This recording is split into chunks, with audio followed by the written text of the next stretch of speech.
巧雕之美，赞。木雕吼，我就足有兴趣，因为我对读书吼我无兴趣嘛，因为对这艺术我足有兴趣的，我一生我就讲想讲要来学，要来做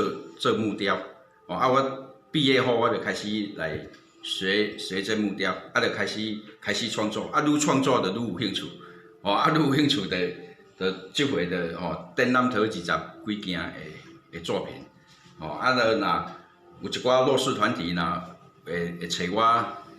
我互义卖，我就会当捐一寡作品互艺术团体安尼。我做即块布料，我怎啊甲做一个双龙戏珠的作品，因为双龙戏珠伫庙里算较普遍啦，普遍拢做龙凤的部分是真欢喜啦，师啊有这成就，嘛是我感觉真光荣啦，伊倒来遮办展览，因为北港遮要讲起是功夫秀啦，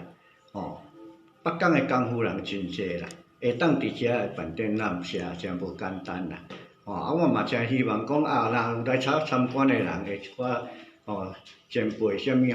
若有需要安怎指导的，嘛是爱互伊会当搁较进步咧啦，功夫人就是安尼啦，活到老学到老啦。很高兴邀请高基培老师他的木雕展览，他也是我们那个北港张旭辉老师的高徒，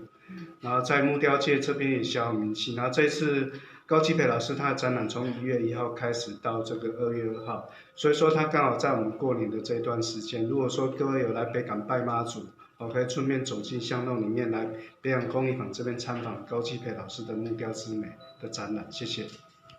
因为伊个形体算一支仔猪骹啦，我讲甲创作一个猪骹，猪骹我感觉无好，因为我怎个做那个高跟鞋，较高贵啦，高贵的猪骹安尼，即个骹背做那高跟鞋安尼，我较高贵的猪骹安尼。